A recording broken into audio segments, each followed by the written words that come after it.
So this video is brought to you by Soul Premise. So thank you for supporting this channel. Soul Premise is the backpack that I use for traveling, right? Or also when I go to the gym, this is actually the backpack that I use. This mesh backpack, right? So it's TSA approved, so you can put it in the overhead bin and you don't have to worry about like checking if the size is good. It will fit in the overhead compartments. And also the great thing about this bag is it can fit up to 5 pairs of shoes. It's absolutely insane. So here on the bottom you can fit a pair, here in the back pocket you can fit 2 pairs, and then here in the front pocket you can fit 2 pairs. And there's also pockets for your laptop, your belongings like wallets, phones, and stuff like that. And it's also like not super big and not super bulky. It's a great size. They have it available in this mesh material and also a very nice premium material like this leather. And also this backpack is a great option if you want to carry a couple of shoes around as well. It can fit 2 to 3 pairs of shoes, and if you're a sneakerhead like me, then this is a great option as well. There is a pocket for a laptop in here, and also another pocket here in the front and also here in the back as well. It's just a really nice premium material too. So if you're looking for a bag, then definitely check out Soul Premise. And also if you guys use the code Soul Brothers, you can get 40% off your order. So link to that will be in the description box below. Yo, what up guys, I'm Sammy and welcome back to the Soul Brothers channel. And this is my performance review of the Nike Lebron 20. So this shoe is coming out on the 29th on Nike.com. Fortunately for me, I got the shock drop of the Lebron 20 on Finish Line. It's not there anymore, but this shoe is coming out in a couple of days, so stay tuned for that. If you guys do want to cop, I'll try to leave an affiliate link in the description box. The shoe is going for a whopping $200. Super expensive, but it is a Lebron. Lebrons are always expensive, right? But anyways, let's get it started off with the Tracciones, and the traction is top tier. It's so damn good, right? And it was good right out the box. Right when I first got it, amazing bite, had a really loud high-pitched squeak. And yes, I know squeak has nothing to do with performance. There's shoes that have very loud high-pitched squeaks that aren't very good for traction. And also there's shoes that are really quiet like the Curry 9 that are very good for traction. So it has nothing to do with performance as far as the squeak goes, but I just like to have a squeak, right? So I'm just reporting how it sounds, you know. Also, like I asked you guys, and a lot of you guys like to have a good amount of squeak in your shoes as well, you know what I mean? So anyways, it has a nice high-pitched and very loud squeak and an amazing bite. So if you're playing on a clean court, you're gonna be biting really hard. Stops are really good. You're gonna be stopping on a dime pretty much. And also dust pickup is very minimal, right?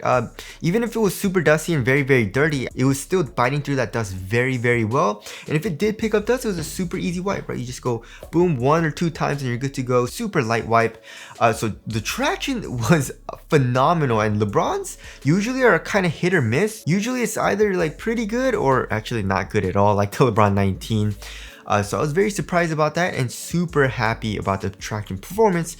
As far as the durability goes, durability seems not the best. I mean, I guess there are a good amount of grooves, but the rubber is on the softer side of things. It's not super soft though, so probably not the best option for outdoor use, but you should be fine. But also it is a $200 shoe, right? So anyways, traction was phenomenal. It's a top tier traction. All right, moving on to the heel to toe transition. Super smooth in this shoe as well, right? So here in the heel we have fully exposed Cushlon. I guess it's kind of caged here in the back of the heel, like the outsole comes to cage it, but we have really nice compression from the Cushlon, which feels great. And then here in the forefoot we have a lot of curve, which gives you that nice rocking motion and a little bit of forefoot flex. It's mostly a little bit more on the stiffer side of things because of this carbon fiber plate, I believe. As you guys can see here in the middle of the outsole, there is carbon fiber, which is a nice premium touch for a $200 shoe.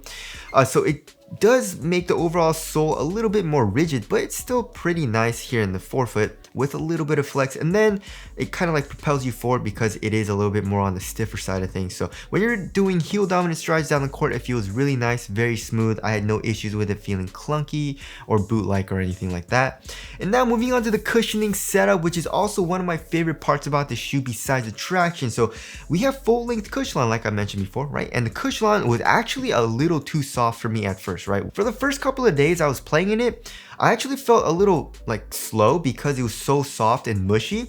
And also it felt a little unstable, especially here in the heel, right? Which I didn't like. But once I started to break it in, you know, as you guys all know, Cushlon does bottom out pretty quickly. It gets a little bit stiffer and it doesn't compress as much after about a week of playing in these. So I didn't really have a huge issue with that. It's still really soft and still has a good amount of compression, but it's definitely not as soft as when I first got it. So I really didn't have any problems with instability or anything like that. But if you're heavier, you'll definitely notice it a little bit more probably, and especially like when you first get it, right? But just keep in mind it'll get better once you break it in. Also here in the forefoot, we have a zoom turbo unit. It feels top loaded. It feels very nice. You can feel the zoom unit pretty much right underneath your foot. It's a good medium between like a smaller kind of like top loaded zoom unit and like a zoom strobo unit, kind of like the one in the Kyrie Infinity, which is like, it's a little too much for me at times, the Kyrie Infinity zoom unit. And then, you know, smaller zoom units are not as bouncy. So the LeBron 20 feels really nice. It feels bouncy and also responsive. Core feel was pretty damn good here in the forefoot. Here in the heel gets a little bit thicker. There definitely is a little bit of an offset as well, but for the most part it had pretty damn good core feel.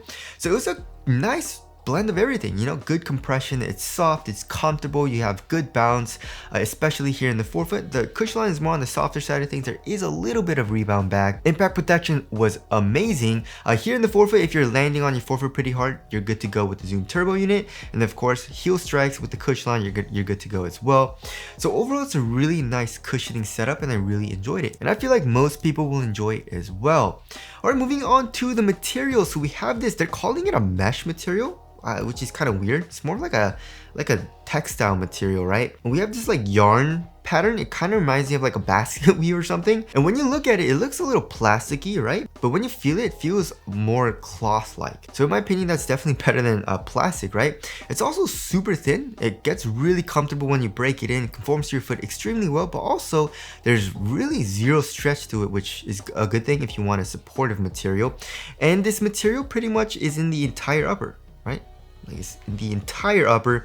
And then here in the midfoot, it stays extremely thin. And there are some synthetic leather pieces here in the midfoot.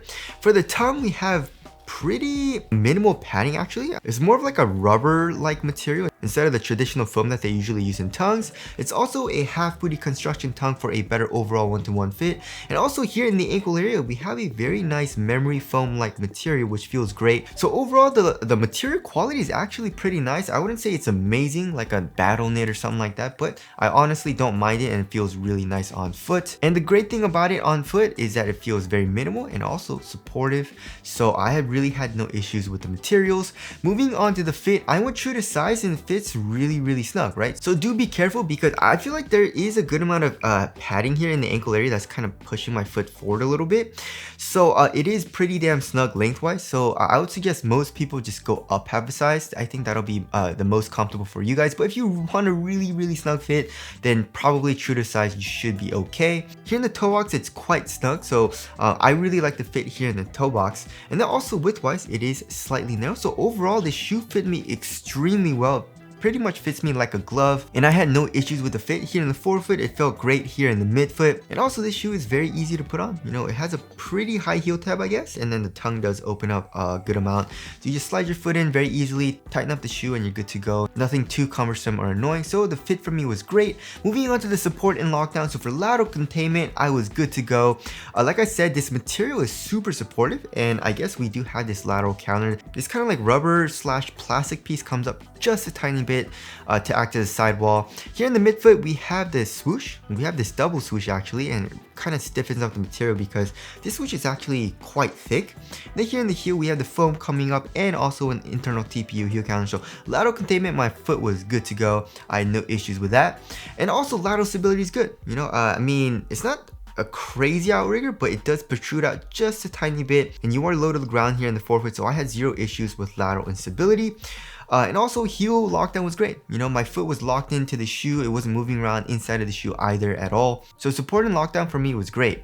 All right, moving on to the weight of the shoe. This is the lightest LeBron in his entire line. That's what Nike said, right?